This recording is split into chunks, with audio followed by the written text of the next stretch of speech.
мышцалары слабый боло баштайт. Биздин жүрөк башкача эректен турат, всегда мышцалары структурасы башкача.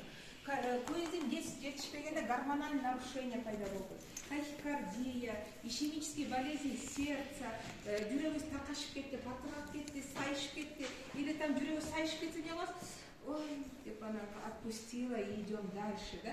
Но нутракудис ичкиле, куркума да кошулган, очень много сильнейших антиоксиданттар кошулган, и еще именно коэнзим 10. Коэнзим 10 крем койсом не болот? Жашарат деп реклама көрсөтүп атат, а когда мынау коэнзим 10 ичкенде силердин жүрөгүңөр рахмат айтат. Вот честное слово, жүрөгүңөр рахмат айтат. И кечээде Ошко барганда бир киши айтат, шуну ичсең жүрөгүң рахмат айтат дегенден иштим дейт. Действительно ушул өтө сонун ушунчалык бул продуктаны күйдүм дейт, потому что жүрөгү постоянно такаша берет. Колдору иштебей калат, жүрөк ооруганда постоянно мынтып берет го, байкайсыңарбы? Колдору муктап калат. Колдору чымырап, иштебей калат. Вот, пожалуйста, мынаны белгиле. Жүрөк оорубаш үчүн ичиш керек негизи. А вот именно жүрөк ооругандарга бир пакетикти алоэге аралаштырып ичип алгыла. Катырап кеттиби, жакшы иштебей табы, жүрөк чоңоюп кеткен болот, клапандары иштебей, там еще неме жүрөгү порог сердца. Вот, пожалуйста. Вообще суперский жардам берет. Обязательно алоэга кошуп ичиш керек. Дальше кандай продукция салыныптыр? iVision именно зрениябызды улучшать эте турган витамин. Азыркы учурда башта китеп окуп зрениябызды өлтүрсөк, азыр телефон, телевизор, компьютерде отуруп, даже жаш балдар очки тагынгандар өтө көбөйүп кетти. Зрениябыз жакшы болуш үчүн кандай витамин керек?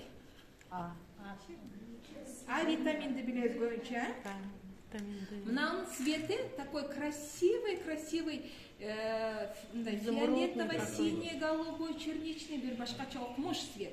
Көргөн сайын ичкиңер келет. И знаете, что вы заметите? Силер мынау майда жазылган жазууларды көрө баштайсыңар. Чтобы очкиди эртелеп көзүң көрбөй калды дебеш үчүн, вот пейте эти витамины.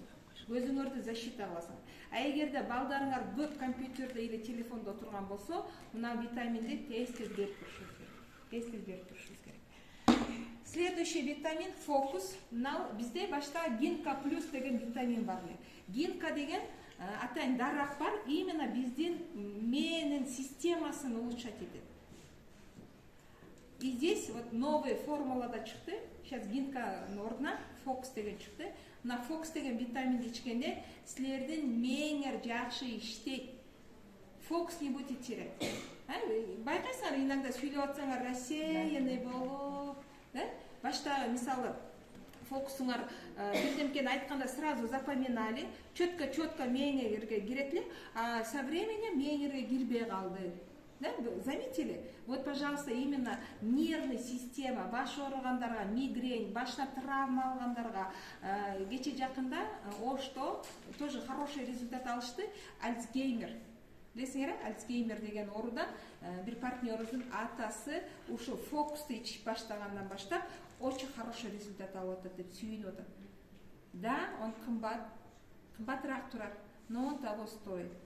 Ким Альцгеймер деген ооруну билген болсо, алар таң калат, потому что медицинада Альцгеймер деп ичилет эмес эчким. И вот биз азыр эмне үчүн ичишибиз керек? Что мээден айнып калбаш үчүн, алжып калбаш үчүн ичиш керек. Старческий маразм деген уккансыңарбы? Почему старческий маразм көбүнчө наукендерде болот? Чочконун этин көп жегенде болот экен. Даже Малышева дагы ушинтип айтканда. Вот мына фокустун составында бүт витаминдер биздин мээбизге тиешелүү витаминдер. И память хорошая, нервная система хорошая, жүрөк ооругандарга тоже мынау жакшы. Ким уже фокус ичип көрдү? Заметили изменения, да? Мен байкадым, потому что бирөө телефон номерин айтса мен жазчумун да. Азыр мага телефон номерин айтканда мен раз жаттап калдым. Ты пьешь, Миргуль? Вот попробуй. Телефонный номерди жаттап аткандан кийин элестеткиле. Бир жуманын ичинде. Не дейсиз?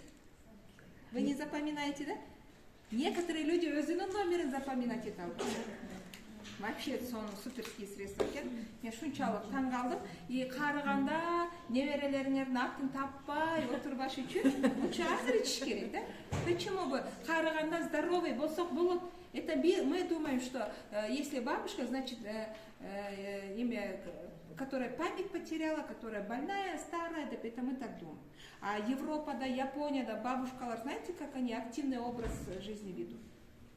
Европаға барғанда айтышат, пенсионерлерді таппайсыңар үйінде дейді, они дома не сидят дейді.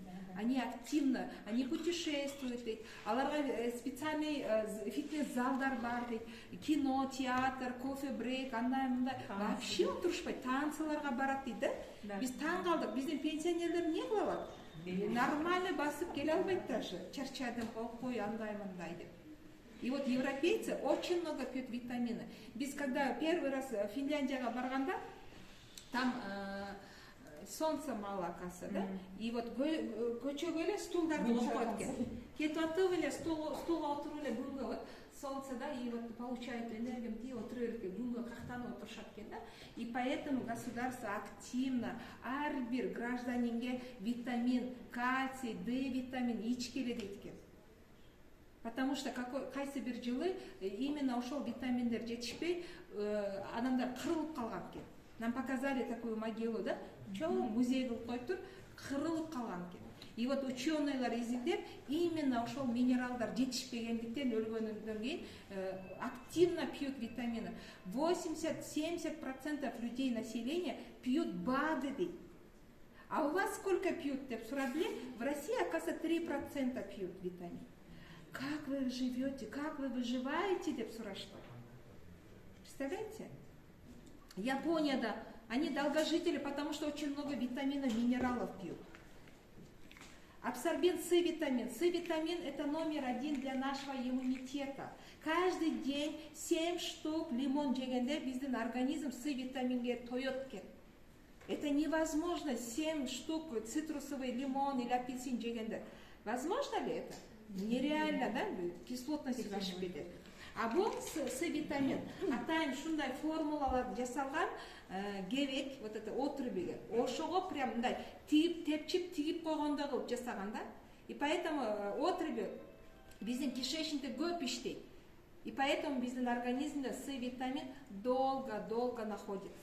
А обычный С-витаминди ичтик, туалетке бардыкпы, чихнули, моча менен чыгып кете берет экен. Депрессия, стресс алдыкпы, все чыгып кетет экен. Үшүп титиреп калдыкпы, все организмде смывается. Поэтому бизде постоянно иммунитет түшүрөт. С-витамин хронический дефицит болгондо эмне пайда болот? Это биздин сердечно-сосудистая система слабая болот. С-витамин жетишпегенде кровоточивость десен пайда болот. У кого кровоточит, ичкеле. Майда капиллярлар жарылып кеткен, мен атаман калган, апаман калган дейсиз го. Ошо атасында С-витамин жетишпей, баласында С-витамин жетишпей калган. Дальше. Чеснок, тимьян. Чеснок. Вообще мы все знаем, что чеснок самый такой полезный, өзүнчө бир пайдалуу касиети күчтүү экенин билебиз, но, к сожалению, көп жей албайбыз, да? Из-за запаха жей албайбыз. Кытайлар, алар запахтан деле уялбайт, көп жешет. Они не болеют. Мы когда Красноярскийде, Сибирде иштеп жүргөндө, биз эле орой берет элек, Мергүл, биз шапкалар кийет элек, ушанкалар кийип, валенкалар кийип жүрөт элек, кытайлар даже шапка кийбейт, и они не болеют. Зато воняли. Чеснок, тимьян биздин организмде паразиттерди өлтүрөт. Биринчи очередь.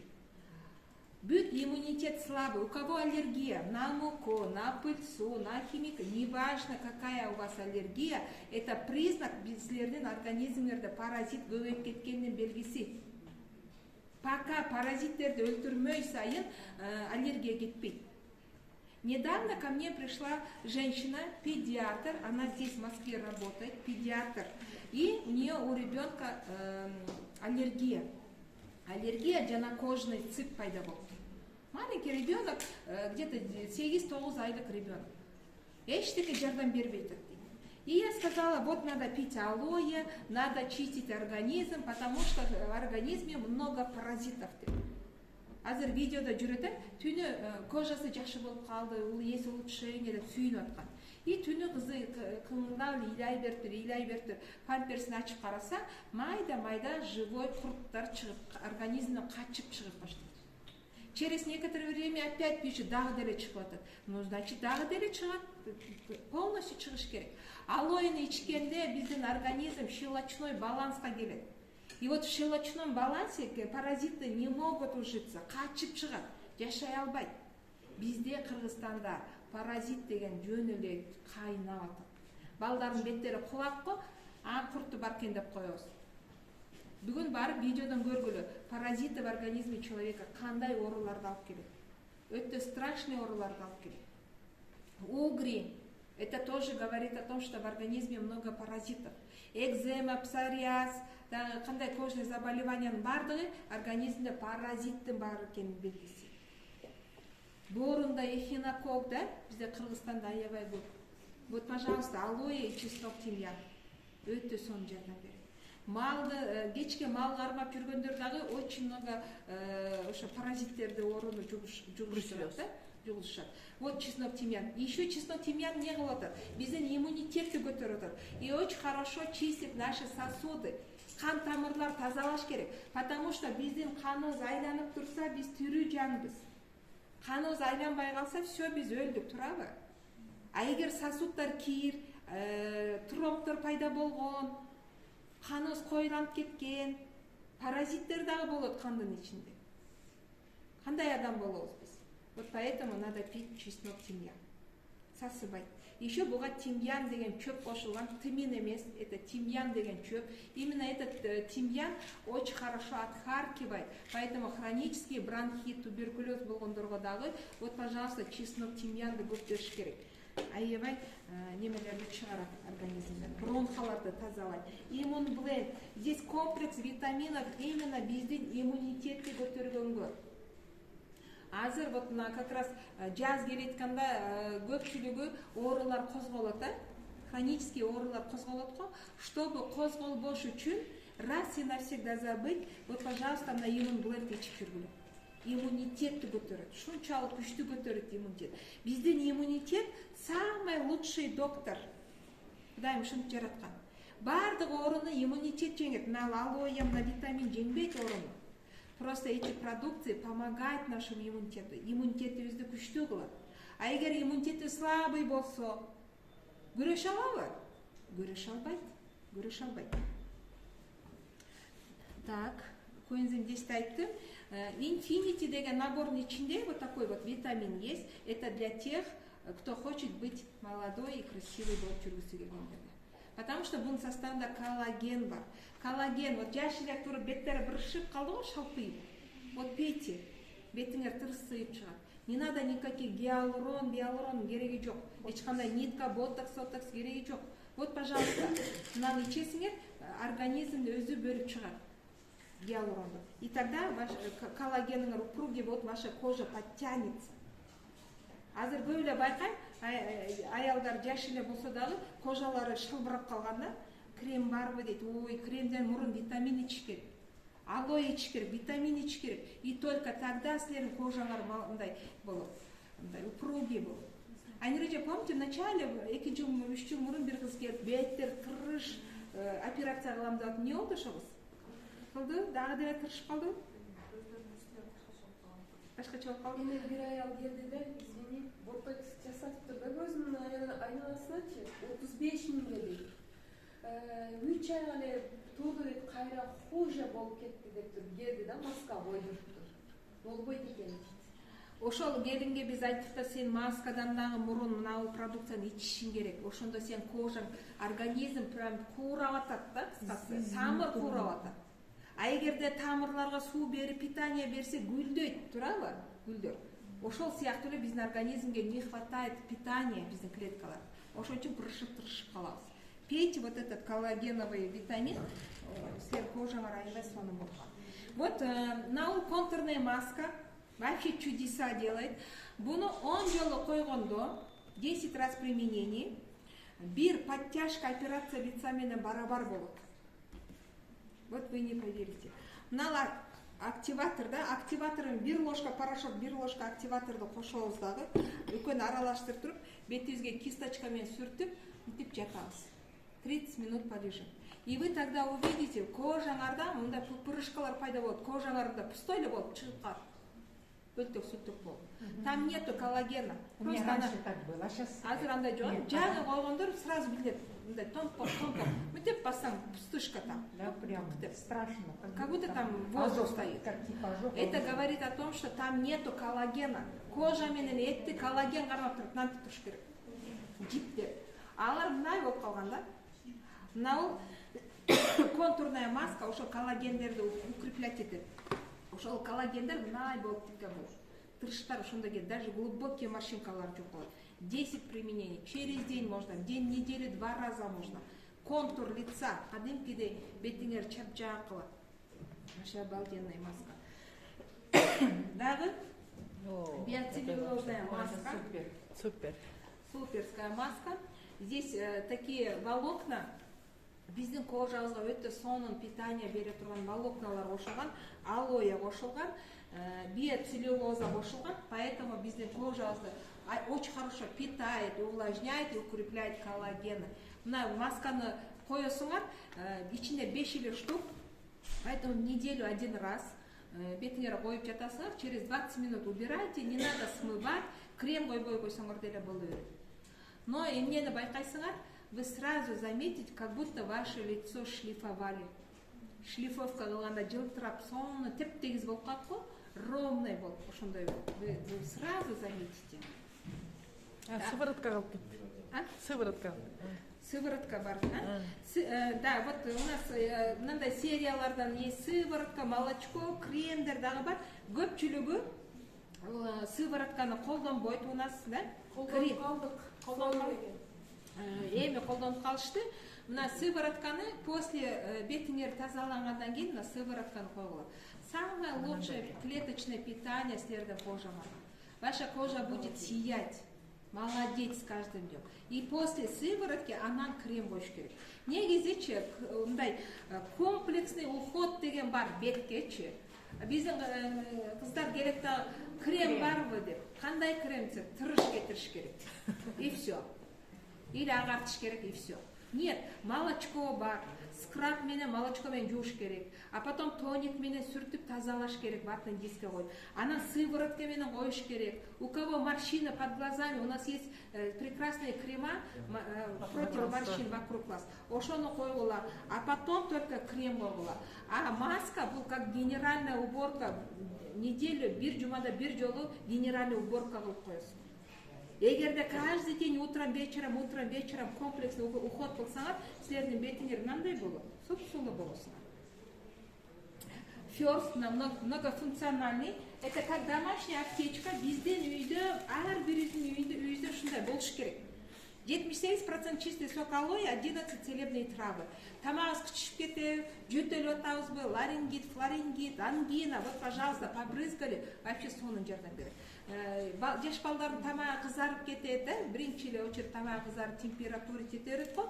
Вот, пожалуйста, обрабатывайте. Өтө сонун, шунчалык тамакты жумшартат. Гайморит болгондорго. Без операции гайморитти жоктоса болот. Ожог болгондорго ушудан сейип туруп, анан желе бар, желени сүртүп койсо, 10 раз быстрее, без шрамов, без рубцов заживление кылат. Жана эрозия геморройдорго. А у вас ожог болду беле? 10 раз быстрее, без никаких рубцов, заживление болот. И вот у нас замечательный сок, жаңы сок, здесь тоже сок алоэ и манго кошулган. Кто любит манго? Вот, пожалуйста, с вкусом манго. Мангода очень много С-витамина, поэтому был этот сок для чего полезен? Опять же, биздин организмди тазалатат и очень хорошо укрепляет нашу иммунную систему. Дети его обожают. Запор болбойсыңар никогда. Печень хорошо чистит. Бунайтты и санитайзер. Санитайзер, башта биз санитайзерди предлагать этсек, адамдар бул не деп, анан колуңу тазалайсың, 99% микробторду өлтүрөт экен десе, ай деп эч ким баттабайт эле. И вот ковид болгондо баардыгы түшүндү, что надо, оказывается, чистить бактерии, микробы, тазалап туруш керек экенин түшүндү да. Мынанын составында нету спирта. Алоэ, мед кошулган, этиловый спирт кошулган, поэтому не сушит кожу. Колуңар и эфирное масло кошулган, поэтому она не сушит кожу, кагырап калбайт. Очень хорошо мына грибок, буттарында грибок болгондорго дагы мына менен тазалап койсо, сонун жардам берет. Вот ушу коробканы алсаңыздар, сразу оптовый скидкага өтөсүздөр. Азыр мен бул жерге биздин ассистент супервайзерлер чакырайм, которые именно бизнеске эмес, продукцияга келип, жакшы результат көргөн адамдарды чакырайын. Ассистент супервайзерлер, келиңиздер, өзүңөр